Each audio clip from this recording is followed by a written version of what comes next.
दोस्तों, ट्रंप और पुतिन के बीच में अब बातचीत होने वाली है नेक्स्ट वीक में।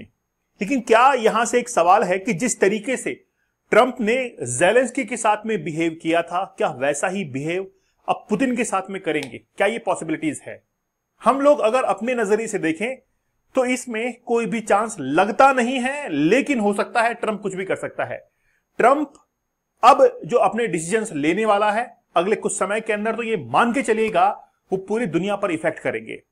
अब ट्रंप और पुतिन के बीच में नेक्स्ट वीक एक मीटिंग होने जा रही है और वो मीटिंग डिसाइड करेगी कि आखिरकार यूक्रेन का क्या भविष्य रहने वाला है। लेकिन जिसका भविष्य निर्धारित हो रहा है उस व्यक्ति से तो पूछ लिया जाए कि आपके बारे में भविष्य जो है, फ्यूचर, वो डिसाइड हो रहा है, क्या आप इसमें शामिल होंगे? बड़ा विस्तार से बात करेंगे।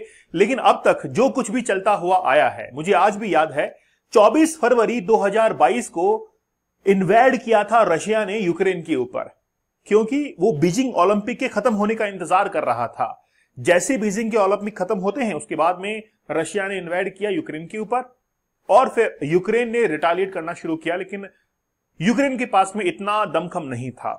लेकिन आखिरकार इस युद्ध के अंदर कौन जीता? तो हम लोग वहीं से शुरुआत करते हैं कि where does the Russia Ukraine war stand? आखिरकार कहां पर है? कौन खुश है, कौन जो है वो आज इसके अंदर हारने वाला है? Currently Russia is winning. ये बात सभी को पता है कि रशिया जो है वो इस युद्ध के अंदर जीत सकता है, कभी भी, जब वो चाहे तब जीत सकता है। रूस ने केवल और केवल इस बात के लिए इस वॉर को इतना लंबा खींच दिया ताकि वो यूएसए, कनाडा, यूरोपियन कंट्रीज को आईना दिखा सके, दूसरे देशों को ये बता सके कि आखिरकार इन देशों को देख लो, ये किसी का साथ देने वाले नहीं हैं, जिस तरीके से यूक्रेन का साथ नहीं दिया। यूक्रेन को ये झांसा दिया गया कि हम लोग नाटो के अंदर शामिल कर लेंगे, लेकिन इन देशों ने यूक्रेन को नाटो में शामिल नहीं किया। इस बात का समर्थन टर्की ने किया था। टर्की ने कहा था कि शामिल जो है वो नहीं करना चाहिए, है ना।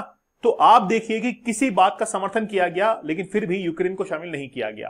तो आज रशिया ये चाहता है कि ये जो देश हैं, वेस्टर्न कंट्रीज जो है वो बड़ा बड़ा झांसा देती हैं, तो इनके में फंसने की आवश्यकता नहीं है।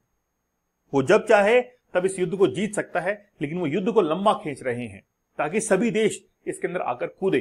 वो चाहता है कि अमेरिका भी इस युद्ध में कूदे, वो चाहता है यूरोपियन कंट्रीज भी इसके अंदर आए ताकि ये विश्व युद्ध के अंदर तब्दील हो। ये रशिया चाहता है। तो इसके अंदर रशिया जो है वो विनिंग कंडीशन में है और यूक्रेन जो है वो थोड़ा सा अनहैप्पी लग रहा है, क्योंकि यूक्रेन के 4 एरियाज के ऊपर फुली कैप्चर्ड कर चुका है आज रशिया। एक है लुहांस्क, डोनेट्स्क, ज़ैपोरिज़िया और खैरसान। ये 4 एरियाज हैं जहां पर फुली कैप्चर्ड जो है आफ्टर 2022 के बाद में हो चुका है। तो वो एरियाज यहां पर देखिए आप, ये है रशिया, ये रशिया की टेरिटरी है। तो ये जो 4 एरियाज आप लोगों को दिखाई दे रहे हैं, यहां पर 100% ऑक्यूपाइड कर लिया है। अब जीके के पॉइंट ऑफ व्यू से यहां पर सी ऑफ अजोव है। कई बार क्या होता है कि सी ऑफ अजोव जो है, यहां से बहुत सारे ब्रिटिश जब जहाज गुजरते हैं और ब्लैक सी में जाने की कोशिश करते हैं, तो रशिया जो है उनको यहां पर कहीं ना कहीं जो है हाईजैक करने की कोशिश करता है। वो चाहता है कि मुझसे बिना पूछे यहां से कोई भी जहाज नहीं निकलना चाहिए। खैर वो बात अलग है। तो ये 4 एरियाज जो है आज यूक्रेन पूरी तरीके से खो चुका है रशिया के हाथों। इसीलिए हम लोग कह रहे हैं कि रशिया जो है वो इस युद्ध में जीत रहा है। ठीक है। अब एक जो है पत्रकार है जिनका नाम है कैटलान कॉलिस। इन्होंने एक मीटिंग के अंदर ट्रंप से ये पूछा कि जिस तरीके से आपने पुतिन के साथ में बिहेव किया, क्या वैसा ही बिहेव ज़ेलेंस्की के साथ में, यानी कि ज़ेलेंस्की के साथ में जैसा बिहेव किया था वैसे पुतिन के साथ में करेंगे? क्वेश्चन बड़ा जबरदस्त था, बड़ा कंट्रोवर्शियल क्वेश्चन पूछ लिया था, लेकिन फिर ट्रंप ने इसका कोई खासा उत्तर दिया नहीं, है ना। तो आज हम लोग इस बात के बारे में बड़ा डीपली डिस्कस करेंगे कि पुतिन और जो मीटिंग है ट्रंप के बीच में वो कहां होने जा रही है। ठीक है, चलिए। तो Donald Trump and Vladimir Putin to meet in coming days, Kremlin aide says. तो ये कहां पर, इन कमिंग डेज कहां पर मिलने वाले हैं? देखिए, जहां तक है डिस्क्लोज तो नहीं किया गया है, इसको डिस्क्लोज तो नहीं किया गया है, लेकिन ये बताया जा रहा है कि यूएई के अंदर इनकी मुलाकात हो सकती है, संयुक्त अरब अमीरात के अंदर। लेकिन बात यह है कि क्या इस मामले को खुद यूक्रेन और रशिया आपस में सुलझा नहीं सकते हैं? इन्होंने पहले 3 बार सुलझाने की कोशिश की है। इस्तांबुल के अंदर 3 राउंड मीटिंग बिटवीन यूक्रेन और रशिया हो चुकी है, लेकिन कोई भी उसके रिजल्ट सामने निकल कर नहीं आए। अब जो है वो पहली बार मीटिंग होगी यूएसए और रशिया के बीच में, और वो जहां तक है यूएई के अंदर होती हुई दिखाई दे रही है नेक्स्ट वीक के अंदर। अब जब वो मीटिंग होगी तो फिर उसमें क्या होगा? अब देखिए, जेलेंस्की ये कह रहे हैं, जेलेंस्की ने कहा कि Ukraine is not afraid of meeting, Ukraine इस मीटिंग से डरने वाला नहीं है और पुतिन को भी इससे डरने की आवश्यकता नहीं है। इसीलिए जब तक मैं इसमें शामिल ना हूं मीटिंग के अंदर, तब तक इस मीटिंग का कोई भी रिजल्ट नहीं निकल सकता है। लेकिन पुतिन ये कह रहे हैं कि अगर इसके अंदर जेलेंस्की शामिल हुए तो ये मीटिंग पॉसिबल नहीं हो पाएगी, इसीलिए जेलेंस्की को बाहर किया गया है। तो जेलेंस्की पुतिन के कहने पर इस मीटिंग में शामिल नहीं होंगे। इस पर कटाक्ष करते हुए जेलेंस्की ने कहा कि ये मीटिंग जो है वो बायलैटरल होगी। किस किस के बीच में? डोनाल्ड ट्रंप और किसके बीच में? पुतिन के बीच में। लेकिन अगर ये ट्राइलैटरल हो जिसमें पुतिन शामिल हो, जेलेंस्की शामिल हो, ट्रंप शामिल हो, तो ये सक्सेसफुल बन सकती है। तो दो फॉर्मेट बताए कि अगर बायलैटरल हुई तो नहीं हो पाएगा, ट्राइलैटरल हुई तो कोशिश कर सकते हैं। लेकिन जेलेंस्की ने कहा कि हम लोग डरने वाले नहीं हैं। आपको पता होगा वो दिन जिस दिन ट्रंप ने जेलेंस्की की काफी अच्छी खासी बेइज्जती की थी। यहां तक कि जेडी वेंस जो कि उपराष्ट्रपति हैं अमेरिका के, उन्होंने कहा कि आप यहां पर जो है वो कोट वोट क्यों नहीं पहन के आए हैं, ये तो हमारे राष्ट्रपति का डिसऑनर है, हमारे जो प्रेसिडेंट है उनका डिसऑनर है कि आप ये नहीं पहन के आए। तो उन्होंने कहा कि जब तक मैं वॉर को नहीं जीत जाता हूं तब तक मैं ऐसे कपड़े नहीं पहनूंगा, मैं अपने नागरिकों के साथ में हूं। और जैसे ही जेलेंस्की की वहां पर डिसऑनर होता है, वहां से इनको रवाना होना पड़ता है बिना खाना खाए, बिना डिनर लिए। उसके बाद में आज यूक्रेन के सिटीजन्स ये कह रहे हैं कि हम हमारे राष्ट्रपति की इस तरीके से डिसऑनर को, जो अपमान किया गया है, उसको बर्दाश्त नहीं करेंगे। और इसीलिए यूक्रेन ने डिसाइड किया और वहां के जो महिलाएं हैं उन्होंने डिसाइड किया कि हम लोग भी सेना के अंदर शामिल होंगी और यूक्रेन की हेल्प करेंगी। तो ये जिस तरीके से डिसऑनर किया गया था, आज ये कयास लगाया जा रहा है कि अगर ओवल हाउस में मीटिंग होती है और पुतिन जो है वो यूएसए जाते हैं और वहां पर जाकर मीटिंग होती है, तो फिर हो सकता है कि पुतिन के साथ में भी वैसा ही हो। लेकिन अगर संयुक्त अरब अमीरात के अंदर मीटिंग होती है तो वहां पर ऐसा होना पॉसिबल नहीं है। क्यों? क्योंकि जो होस्टिंग कंट्री है उसकी भी रेस्पॉन्सिबिलिटी बन जाती है कि जो दोनों लोग आ रहे हैं उनका यहां पर रेस्पेक्ट हो, उन दोनों के बीच में अच्छे से बातचीत हो, नहीं तो यूएई की इमेज बड़ी गिरेगी और आगे आने वाले समय के अंदर कोई भी मीटिंग जो है वो वहां पर नहीं हो पाएगी। इसीलिए पुतिन के साथ में ऐसा होता मुश्किल दिखाई दे रहा है। तो बात यह है कि अगर इनके बीच में मीटिंग हो रही है तो फिर क्या बातचीत हो सकती है? पहला पॉइंट, सबसे पहली बात होगी यूक्रेन और रशिया के बीच में जो वॉर है इसको सीज फायर तक ले जाया जाए। लेकिन जेलेंस्की ये चाहते हैं कि ठीक है सीज फायर करवाओ, लेकिन रशिया से पहले ये एंश्योर करवाओ कि दोबारा ये अटैक नहीं करेगा। अगर इस बात की जिम्मेदारी यूएसए लेता है तब तो हम लोग सीज फायर को तैयार हैं, अन्यथा नहीं है। लेकिन पुतिन क्या कहते हैं कि भाई ठीक है, अगर ठीक तरीके से नहीं हुआ तो हम तो वापस सीज फायर तोड़ के क्या कर देंगे, अटैक कर देंगे, हमारा भरोसा नहीं है, कुछ भी कर सकते हैं हम। तो पुतिन इस बात के लिए राजी नहीं हो रहे और ट्रंप जो है वो पुतिन से हो सकता है बात करे। तो अभी मीटिंग के अंदर यह हो सकता है कि पुतिन और ट्रंप की बातचीत में ट्रंप ये कहते हैं कि ठीक है मैं सीज फायर करवाता हूं, लेकिन सीज फायर को तोड़ना मत। बोलो पुतिन, करते हो? पुतिन थोड़ा सोचेंगे कि करेंगे कि नहीं करेंगे। लेकिन इस बार ऐसा लग रहा है कि इस मीटिंग के अंदर कि पुतिन इस बात के लिए राजी होंगे और वो सीज फायर करेंगे। देख लीजिएगा आप लोग। तो पहला पॉइंट उनका बातचीत का ये होगा। दूसरा, रशिया की इकोनॉमी जो कि बहुत डाउन जा चुकी है, जैसे 20% reduction in consumer spending and retail sales के अंदर 1000 जो फॉरेन कंपनीज है उन्होंने रशिया से अपने आप को बाहर कर लिया है।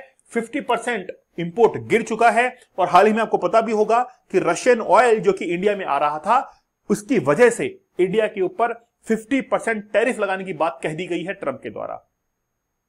तो आप देखिए कि रशिया का जितना भी एक्सपोर्ट इंपोर्ट जो था वो सब कुछ बंद कर दिया गया है। तो सैंक्शन जो है इंपोज किए गए हैं। तो हो सकता है कि अगर पुतिन ना माने तो अगले ही दिन ये डिसीजन आए कि ट्रंप ने रशिया के ऊपर क्या कर दिया है, सैंक्शंस लगा दिए। तो रशियन इकोनॉमी जो है वो नीचे गिर चुकी है, इसको कैसे बढ़ाया जाए इसके ऊपर भी बातचीत पॉसिबल है। फिर एक ग्लोबल प्रेशर, किस चीज का प्रेशर? यूरोपियन जो कंट्रीज हैं, यूरोपियन वो कंट्रीज हैं जो कि ये चाहती हैं कि यूक्रेन और रशिया के बीच में क्या हो, सीज फायर हो।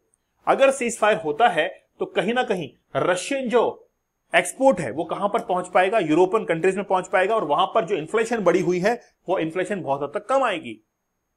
ठीक है, तो यूरोपियन जो कंट्रीज है उनका भी इंटरेस्ट बना हुआ था। ग्लोबल प्रेशर जो है वो भी आज बना हुआ है इस मीटिंग के ऊपर कि आखिरकार ये सीज फायर हो और उसके बाद में अगला कदम उठाएं। लेकिन बात यह है, यूक्रेन ये चाह रहा है कि मुझे नाटो में शामिल कर लिया जाए, तो क्या वो पॉसिबल हो पाएगा?